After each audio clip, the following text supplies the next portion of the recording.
तो कैसे हैं आप लोग? उम्मीद है बहुत अच्छे ही होंगे साथियों। तो चलिए चलते हैं हम बुक में आगे की तरफ, क्योंकि ये बुक पार्ट बाय पार्ट में आपके पास मैं भेज रही हूँ और आप इसे एंजॉय कर रहे हैं। चलिए तो स्टार्ट करते हैं बुक को। तो पिछले ऑडियो में हम कहाँ थे? जितना पाते हैं उससे अधिक दें, इसमें हम लोग थे। तो चलिए उसमें आगे जो था वो मैं शुरू करती हूँ। ज़्यादातर लोग जितना काम करने के लिए भुगतान पाते हैं उतना काम भी नहीं करना चाहते। एक और तरह के लोग भी हैं जो बस उतना ही चाहते हैं जिससे कि काम चल जाए। वे बस अपना कोटा पूरा करते हैं ताकि नौकरी बची रहे। ऐसे बहुत थोड़े से लोग हैं जो जितने काम के लिए भुगतान पाते हैं उससे थोड़ा ज़्यादा काम करना चाहते हैं। वे ऐसा क्यों करते हैं? हम जितने काम के लिए भुगतान पाते हैं उससे ज़्यादा काम करने के फायदे ये हैं। हम खुद को और ज़्यादा महत्वपूर्ण बना लेते हैं, चाहे हम जो भी करते हो और जहाँ भी करते हो। इससे हमारा आत्मविश्वास बढ़ता है।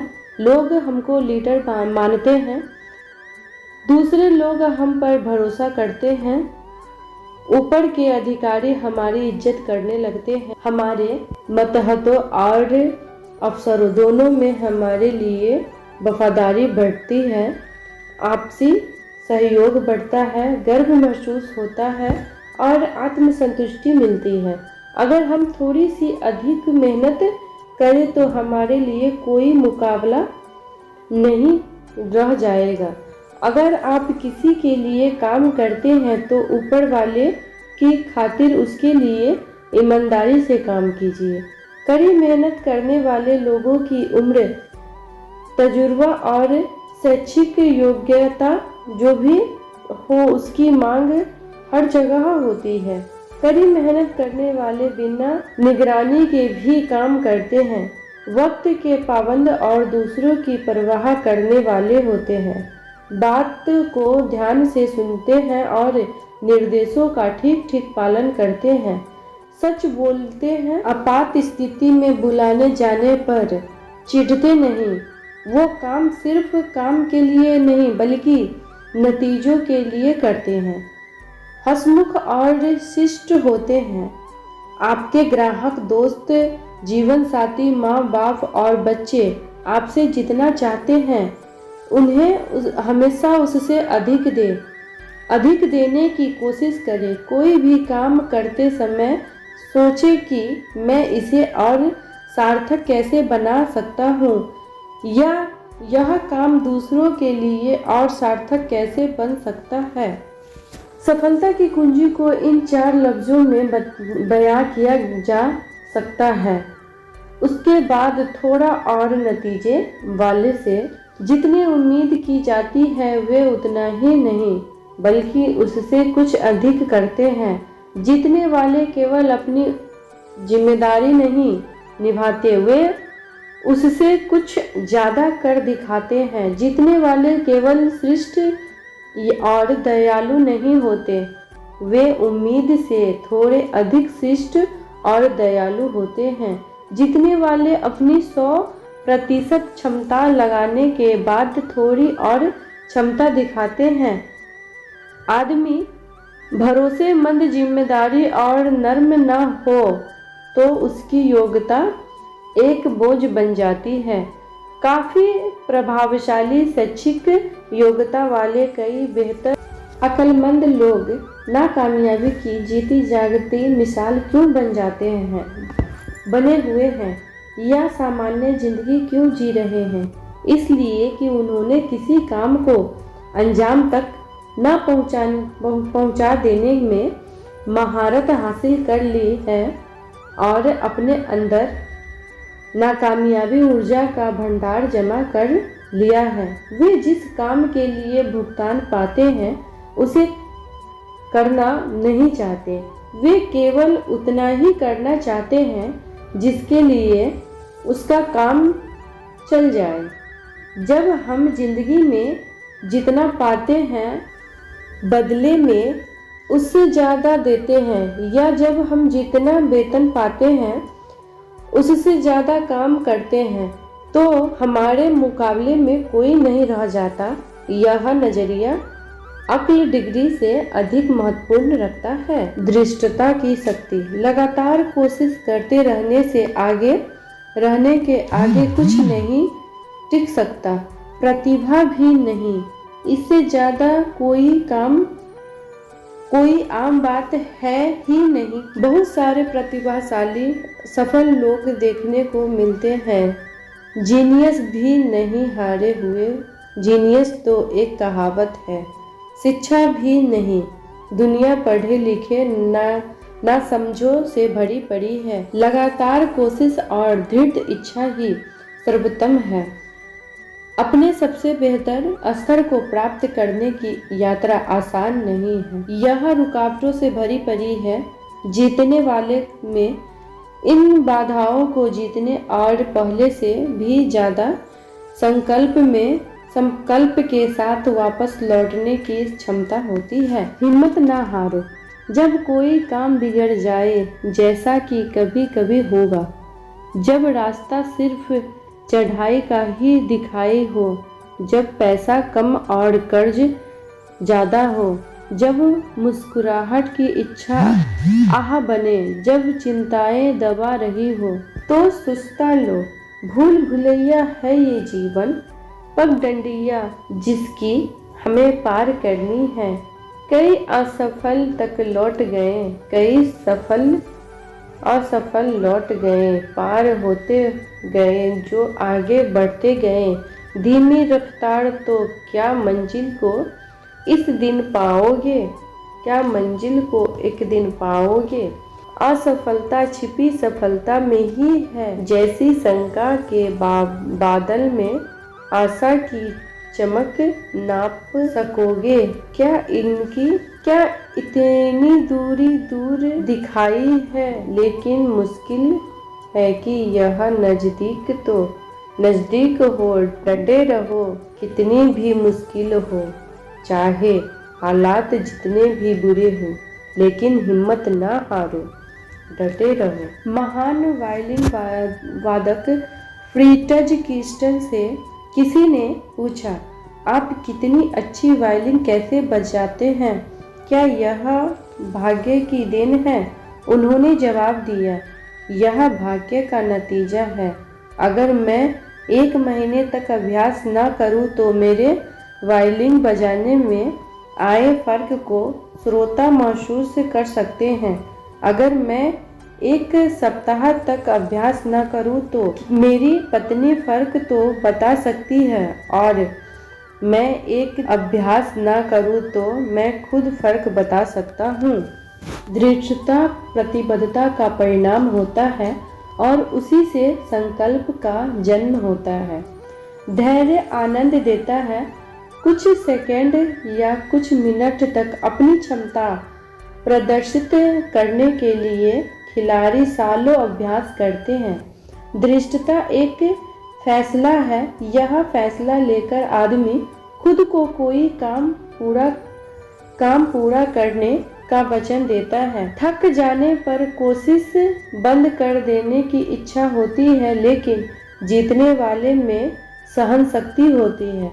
किसी जीतने वाले खिलाड़ी से पूछिए तो वह हमें बताएगा कि शुरू किए गए काम को पूरा करने के लिए उसने कितना तकलीफ सही है।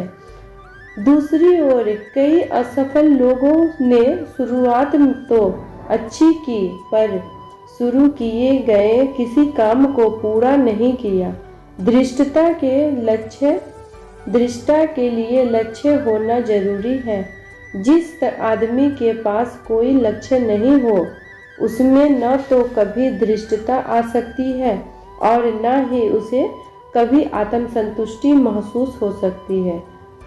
अपने काम में गर्व महसूस करें।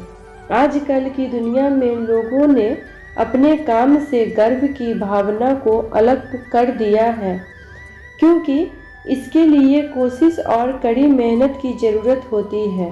पर कोई आम कोई काम अंजाम तक तभी पहुंचता है जब उसके लिए कोशिश की जाती है। हताश होने पर जल्दी कामयाबी दिलाने वाले गलत रास्ते को अपनाने की इच्छा होती है, लेकिन इनसे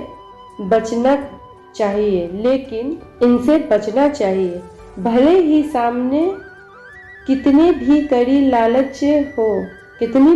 लालच हो, गर्व की भावना आदमी के मन में उत्सव होती है और उसकी वजह जीतने वाली बढ़त मिलती है।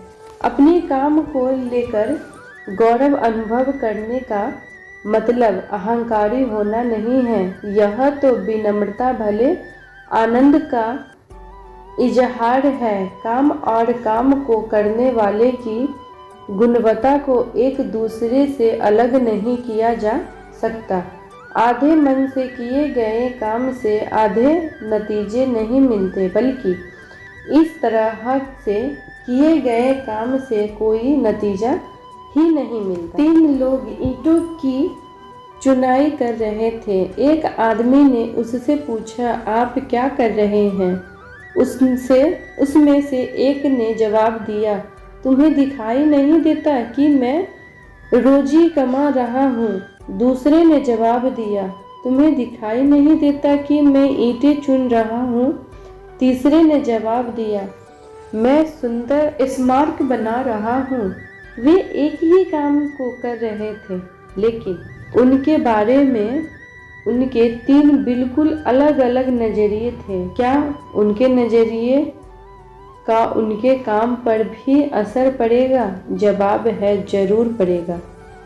उत्तमता तब हासिल होती है जब काम करने वाले को अपना सबसे उत्तम प्रदर्शन करके गर्व महसूस होता है।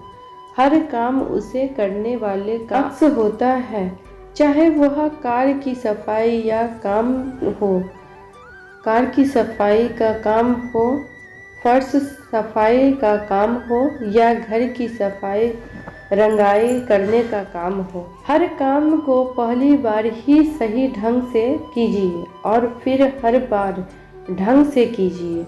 आने वाले कल का सबसे अच्छा बीमा आज अच्छे ढंग से किया गया काम है। माइकल एंजेलो कई दिनों से एक प्रतिमा का काम कर रहे थे। वह हर बारीकी को सुधारने की काफी वक्त लगा रहे थे।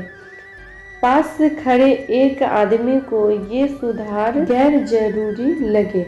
उसने माइकल एंजेलो से पूछा कि वह उन बारीकियों की इतनी चिंता क्यों कर रहे हैं। माइकल एंजेलो ने जवाब दिया, छोटी छोटी चीजें ही पूर्णता लाती है और पूर्णता कोई छोटी चीज नहीं है। ज़्यादातर लोग यह भूल जाते हैं कि आपने कोई काम कितने तेजी से किया, लेकिन उन्हें यह याद रहता है कि आपके वह काम कितने अच्छे ढंग से किया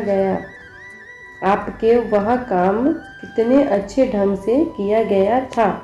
अगर किसी आदमी को सड़क साफ करने का काम दिया जाए तो उसे सफाई वैसे ही करनी चाहिए जैसे माइकल एंजेलो पेंटिंग करता हो या बीथोवन संगीत की रचाई करता हो या शेक्सपियर की कोई कविता लिखता हो। उसे सड़क की सफाई इतनी अच्छी तरह करनी चाहिए कि स्वर्ग और पृथ्वी दोनों जगहों के लोग रुक रुक कर बोले कि यहाँ सड़क सफाई करने वाला रहता था, जिसने अपना काम गर्व से और बहुत अच्छी तरह किया।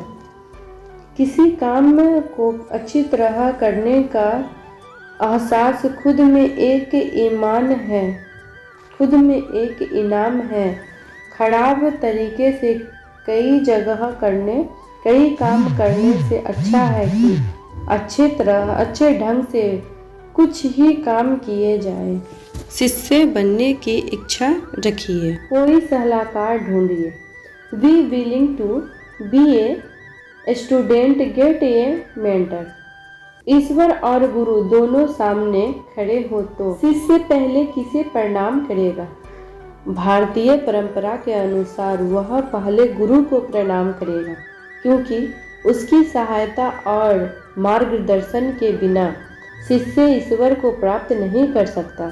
सलाहकार या गुरु ऐसा इंसान होता है जिसके बीते कल का तजुर्बा हमारे आने वाले कल को संवार सकता है।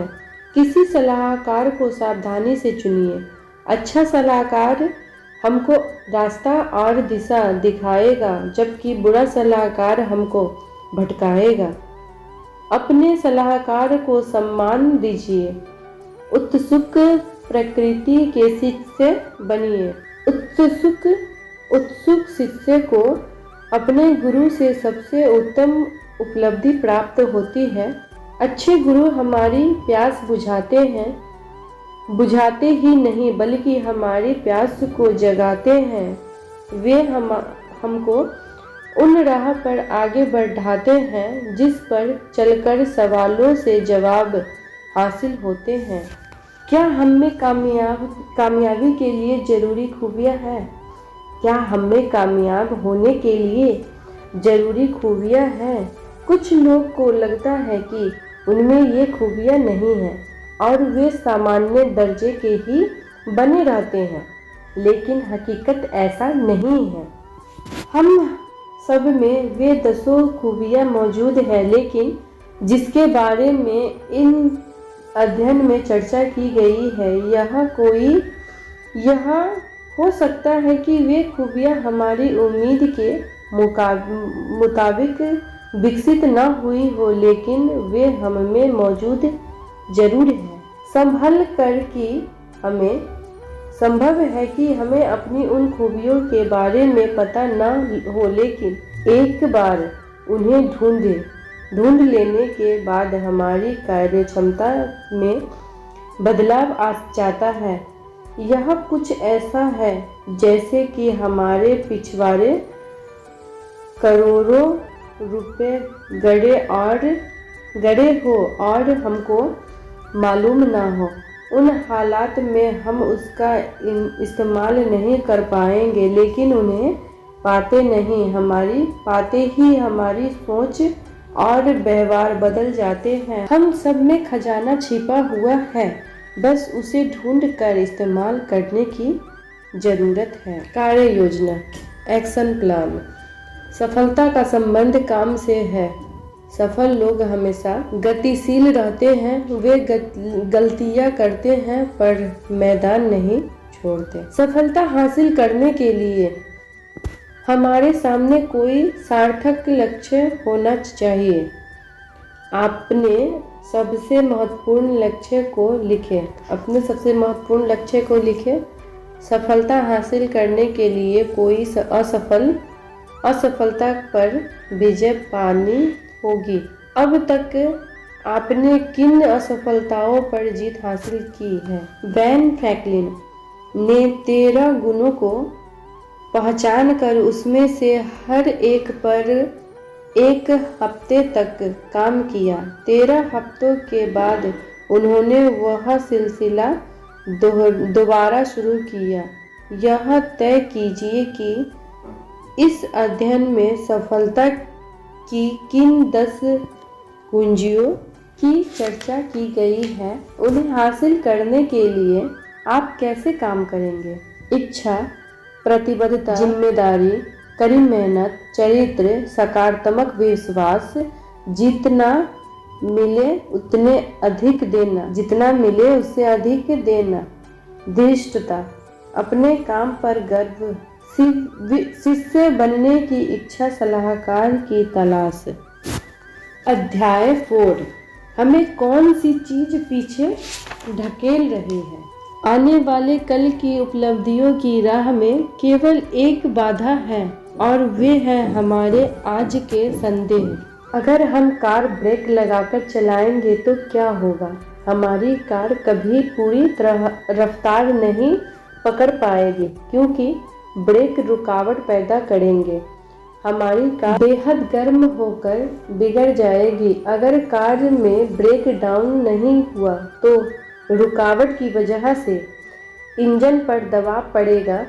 अपनी मंजिल तक पहुंचने के लिए हमको दो में से किसी एक रास्ते को चुनना होगा। हम या तो एक्सीलेटर और जोर से दबाकर कार को नुकसान पहुंचाने का खतरा उठाएंगे या उसे तेजी से चलाने के लिए ब्रेक हटा लें। इस उदाहरण और हमारी जिंदगी के बीच काफ़ी समानता है। इसमें से कई लोग जिंदगी की गाड़ी ब्रेक लगाकर चलाते हैं। ये ब्रेक क्या है? डर, टाल-मटोल की आदत, आत्मसम्मान की कमी, बेगरह की ब्रेक है। यही चीजें हमें कामयाब नहीं होने देती। भावनाओं के इन ब्रेकों को सही नजरिए, ऊंचे स्वाभिमान और जिम्मेदारियां कबूल करके हटाया जा सकता है। असफलता श्रेष्ठता न हासिल कर पाने की 20 कारण। जिंदगी एक 10 गियर वाली साइकिल की तरह है, जिसमें से ज्यादातर लोगों के पास ऐसे गियर है जिसका हम कभी इस्तेमाल नहीं करते। ऐसी 20 वजहें हैं जो हमें असफल बना सकती है। इस वजहों से दूर कर हम अपनी सफलता की राह में बाधा बनने वाले ब्रेकों को हटा सकते हैं। खतरे उठाने से बचना। सफलता पाने के लिए सोच समझकर खतरे भी उठाने पड़ते हैं। खतरे उठाने का मतलब बेवकूफ़ी भरा जुआ खेलना और गैर जिम्मेदारी बरतना नहीं होता है। कई बार लोग गैर जिम्मेदारी पूर्ण और उटपटांग कामों को करना भी खतरे उठाना मान लेते हैं। इस वजह से उन्हें बुरे नतीजे मिलते हैं तो वे अपनी किस्मत को दोष देते हैं। खतरे का मतलब अलग अलग इंसान के लिए अलग अलग हो सकता है। यह ट्रेनिंग का नतीजा भी हो सकता है। पहाड़ पर चढ़ना किसी प्रशिक्षित व्यक्ति और किसी नए सीखने वाले दोनों के बीच खतरनाक हो सकता है, लेकिन प्रशिक्षित व्यक्ति के लिए इसे गैर जिम्मेदार भरा खतरा नहीं माना जा सकता। जिम्मेदार ढंग से खतरे उठाने के लिए ज्ञान, प्रशिक्षित, ध्यानपूर्वक अध्ययन, आत्मविश्वास और काबिलियत की जरूरत होती है। खतरा सामने होने पर ये चीज़ें हमको उसका सामना करने की हिम्मत देती है। खतरा न उठाने वाला आदमी कोई गलती भी नहीं करता, लेकिन कोशिश न करना कोशिश करके असफल होने से भी बड़ी गलती है। कई लोगों में फैसला न ले पाने की आदत बन जाती है और यह छुआछूत बीमारी की तरह फैलती है। ऐसे लोग फैसला न ले पाने का कारण कई अवसरों से हाथ धो बैठते हैं। खतरे उठाए पर जुआ मत खेलिए। खतरे उठाने वाला अपनी आंखें खुली करके आगे बढ़ते हैं, जबकि जुआ खेलने वाले अंधेरे में तीर मारते हैं। एक बार किसी ने एक किसान से पूछा, क्या तुमने इस मौसम में गेहूं की फसल बोई है? किसान ने जवाब दिया, नहीं, मुझे बारिश न होने का संदेह था। उस आदमी ने पूछा, क्या तुमने मक्के की फसल बोई है? क्या तुमने मक्के की फसल बोई है? किसान ने जवाब दिया, नहीं, मुझे डर था कि कीड़े मकोड़े खा लेंगे। तब उस आदमी ने पूछा, आखिरकार तुमने बोया क्या है?